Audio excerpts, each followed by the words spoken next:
If you don't know who I am, this is the first video of mine watching. My name is Louise. Hello. I used to be morbidly obese. I weighed 269 pounds and I lost 100 kilos. So I'm a proud Skinny Freak ambassador.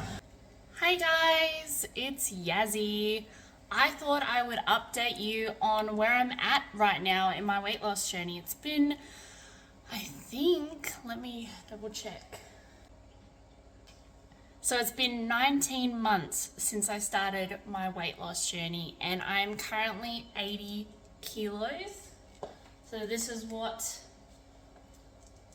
my body looks like at the moment. I am hoping to get down to 75 kilos, which is a healthier weight range for my height. I am 176 centimeters tall, so do with that what you will. And yeah, I thought I'd show you what I'm eating at the moment and what my calories look like and how it's changed from when I first started my weight loss journey to now. So essentially I'm still tracking calories, and the sad thing is, well, it's not sad, it's sort of like a bittersweet thing. When you lose weight, obviously you're in a smaller body, so your body needs less energy to fuel it. So as we lose weight, our calorie deficit will continue to get smaller. So when I first started, I was 162 kilos and I was eating 1,800 calories to begin with as my calorie deficit. Now my calorie deficit is at 1,300 calories. So my snacks are things like jelly. This is about 300 mils, so that's 18 calories. And I just make my jelly with normal, like, stuff you can get from the supermarket, gelatin powder. And I think it's called Coits Zero Sugar Cordial. And I mix about 500 mils in a jug with about 1,500 mils of water. So that gives me about 6 little tubs of those guys right there. And what else do I snack on? Right now I'm really liking, I had to put it in a tub. So, where is it? I'm liking some gherkins at the moment, some little cucumbers in brine. I also snack on lots of like no sugar soft drinks like Sunkist, and I just have a lot of water, a lot of coffee with almond milk, and I just make it at home. My beautiful Breville machine that my mum got me. She's an awesome mum. And I love having lots of big salads. Another snack I'm really into, well, I'll show you, is my Quest protein bars. So they're about 180 calories per bar. They taste awesome because I do not like that artificial taste that you get from a lot of protein bars, and it kind of has that little bit of artificial taste with it, but it's not like overpowering. I have the small chocolate flavor and I also have the white chocolate raspberry, which is super yummy. If I want like a more naughty, and when I say naughty I mean like higher calorically dense food snack thing, I opt for like popcorn. This one's drizzled in chocolate, so you get both fixes. I also love just plain dairy milk chocolate. I have about 2 squares per serving, so like you know, if I have some extra calories, I'll just go, I'll get some 2 squares, give me that chocolate fix.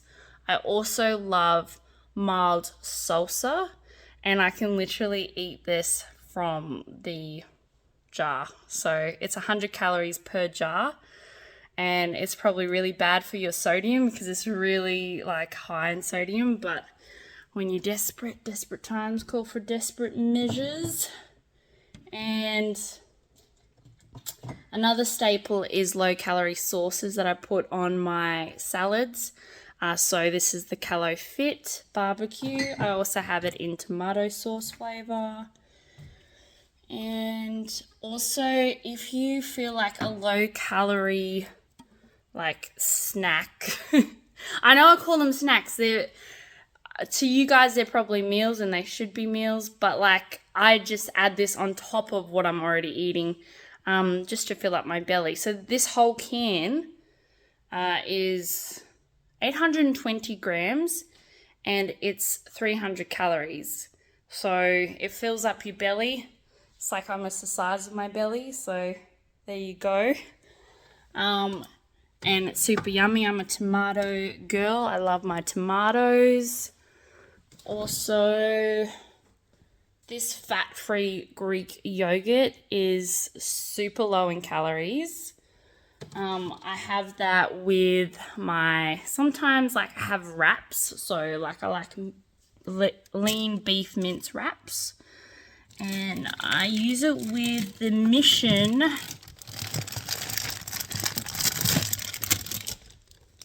mini wraps. So a little mini wrap situation right there. And for one wrap, it's 140 calories, so it's not too bad. So I love having some Greek yogurt with my mince. I also like it with turkey mince. So I have beef mince, turkey mince, and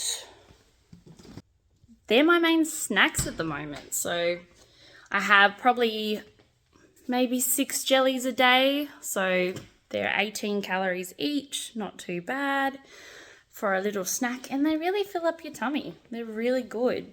Another update for all you guys is that we've moved house. We're in a really beautiful spot on my in-laws' property. Super nice, super bright and beautiful. Look at our front yard. Look at all those wild flowers. Aren't they beautiful? I know people would see the weeds, but I think they're gorgeous. I love looking at yellow. I think it's so bright and happy. So yeah, it's been amazing getting to this point of 80 kilos. Like I really thought, you know, back at being 162 kilos, this would be like a dream come true. Like the ultimate goal was always 75 kilos. That's only 5 kilos away. But in all reality, I had the concept of just getting to 100. Like honestly, I thought 100 kilos, that's probably a realistic goal for me that I could get to, not too overwhelming, more in a healthier weight range, even though I suppose for the average person 100 kilos sounds like a lot, but for me at my state when I first started, it was definitely something that 100 to me was a skinny girl, to be honest, because when I was previously 100 kilos, I always felt like that was a super healthy weight range for me because I had fluctuated between 95 kilos to 130 kilos on and off from the age of 16. So I always felt like 100 was the sweet spot for me. I felt active. I felt like I could go for runs. I felt like I could do lots of things and still go to, you know, normal dress shops because of my body composition, I still fit in a size 14 at 100 kilos, which is really good. I'm blessed to be tall, I suppose. And yeah, so now being past the 100 kilo mark, it's like, what world have I entered? I'm kind of in shock, to be honest. Like, I just never in a million years thought I could ever get past 100, like get lower than that. And even though it's not about the weight, like I feel like I'm talking a lot about that number, but just understand that, like, for me, the number for a long time, like growing up in, you know, the late 90s, early 2000s, being anything more than 55 kilos was like, you're fat, because it was a really toxic time with the height of Paris Hilton and all those girls that were really hot at the time that I was a young girl. And so I just thought that would never be my reality. And obviously I don't want to be at that number that I previously said, at, you know, anywhere around that, because it's not a realistic and healthy number for my height. And for my gender, it's just not going to be sustainable. It's not going to be good for my hormones. You have to be realistic with the goal. So my be all and end all goal is 75 kilos, because that was a recommended weight from a doctor. And also, when you look at the BMI, you're in a healthier BMI range. I know a lot of people don't like looking at BMI because they feel like that's a really not foolproof system, because there are some people that hold more amounts of muscle mass if you have really good genetics, or if you're Samoan, or, you know, you have the different sort of body types. It's not a very foolproof system. So, but for me, I go off how I feel. And right now, being 80 kilos, I feel like just amazing in comparison to being 162 kilos. I feel like a superhero. Being able to just run and not get out of breath all that easily, or not be super red-faced, like, that's amazing. Running upstairs and not getting out of breath, let alone like just walking upstairs. I can run upstairs and not really get out of breath, which is so bizarre, and I can do it for 3 flights. So I've really improved my cardiovascular health since losing weight.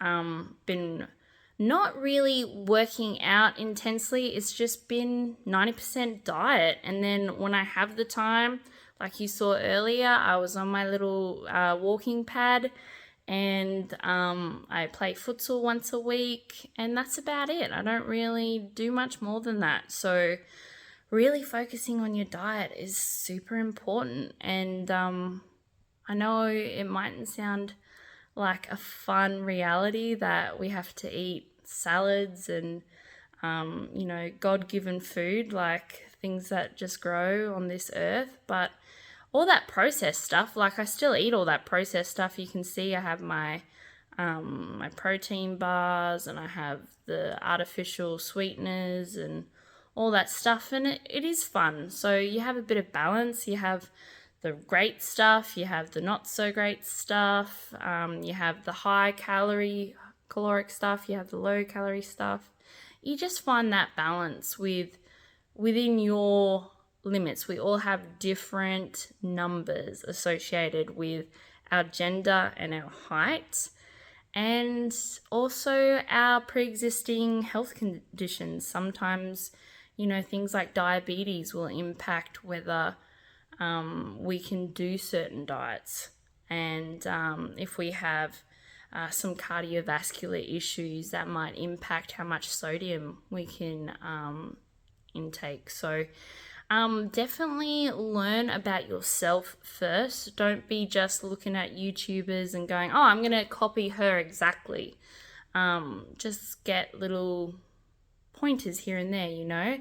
But first learn about you and what you need, what your body needs, and how your body will respond to whatever calories are recommended for you. And obviously talk to a general practitioner or someone in the field of health and well-being.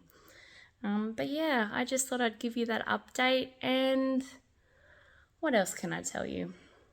I think at the moment, being the weight that I am right now, I'm really struggling with like my excess skin.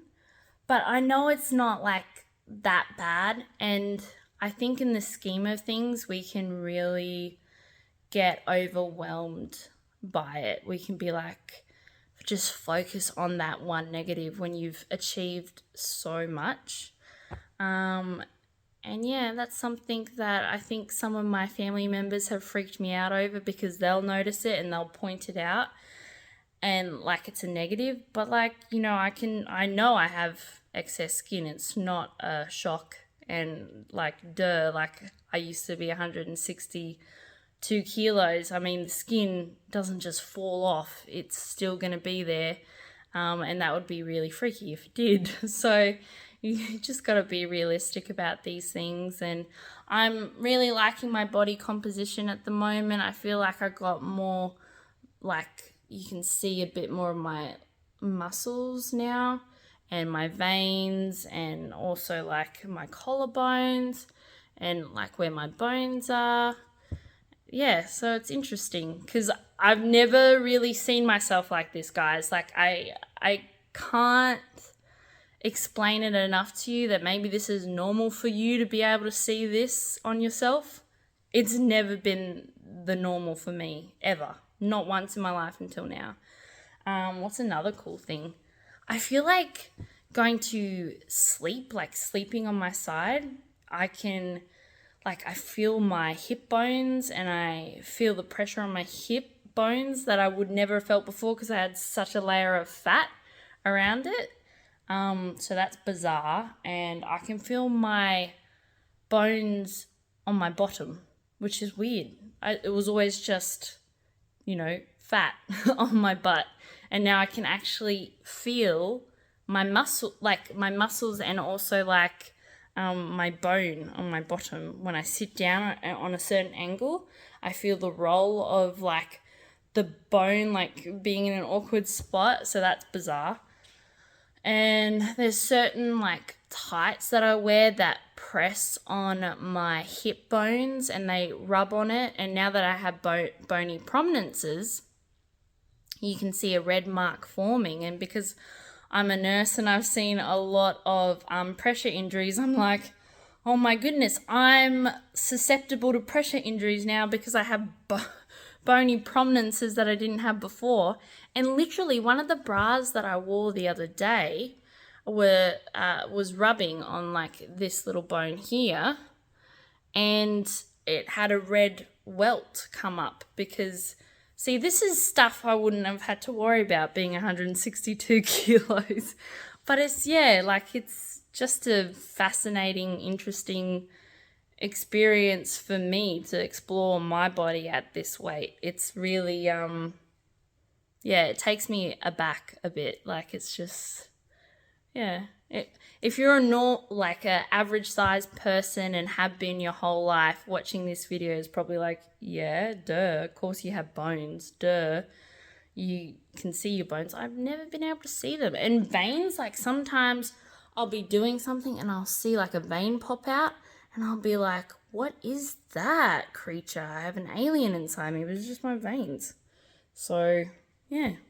It's good to be able to see your veins because they're more accessible for your nurses to get in there and give you whatever shot you might need or give you some extra good stuff. What's another thing? Now that like I've lost so much weight, I can see my varicose veins from where I was when I had a lot of pressure on my legs. So that's a bit annoying. So I'll probably want to get them taken out eventually. But they're like tiny negatives to losing weight. The hugest plus of this whole journey thus far, as I said, it's been 19 months, so that's crazy, has been just being able to be bright, be like not weighed down. Like, have you ever put on like a weight vest? If you've ever put on a weight vest or carried like a heavy bag of groceries, just imagine carrying that all the time. And like no let up. There's, you know, how tired do you think you'd feel if that was your everyday for years? And that was my everyday for years. And you just are so tired. You don't want to like even get out. You don't want to do anything because just living, just being alive is tiring and exhausting. So yeah, it's so nice to not have that extra weight, that extra pressure on my body. And like, this is all talking about the outside stuff. Imagine what's going on the inside. Like, I'm sure being in a lower body fat percentage, my organs and my hormone balances have improved. I've noticed my skin has improved. I've noticed my digestion has improved. And my mental health has really improved. And I think a lot of people put that towards looking like, you know, it's improved because you look like an average sized person. Maybe people treat you differently, and sometimes they do. But I would say the mental health side of things has been contributed to my hormones getting into a normal range. Before, they were quite elevated in certain areas, and I had quite a few blood tests prior to losing weight, and now they're all normal. So that is a huge, huge, huge plus. What can I say? I'm very close to my goal, and I just wanted to touch base with you guys to let you know what's going on. And just if you're on a weight loss journey or you're thinking about doing a weight loss journey, just remember that it's not about the number, even though we all make it about the number. It's about being able to do the stuff that you can't do, or that you can't do effectively. Being able to participate in your own life without feeling weighed down or feeling overwhelmed, like feeling like this world wasn't made for you. And that's a really stressful reality that people in a bigger body experience, because society isn't made for people with a bigger body fat percentage. And at the end of the day, I'm not going to say that losing weight is what you have to do. I'm just saying that there are definitely pros to losing weight for your overall health. And but we're all different. We're all at different stages in our life, and we're all different. We have different body compositions, different backgrounds, different health conditions that will impact your weight loss journey. So it's very individual, very individual. Take what I say as a grain of salt. Just know what's worked for me. If you're a similar person to me, like if you're 176 centimeters tall, you're a female and you've been overweight for most of your life, maybe following what I say may help you out. But I think if you can share any information for people that are similar to you, and they can take little bits and apply it to them. But not one size fits all. Life is not like that. So thanks for listening to me, and I hope that something I've said has given you some inspo or given you some perspective. All right. Thanks for watching, and I'll see you guys in the next one. Make sure to watch the next video, and like and subscribe. Comment down below where you're at right now. Are you on a weight loss journey? Do you want to be on one? And what's helped you out if you've succeeded? All right. See you guys. Bye.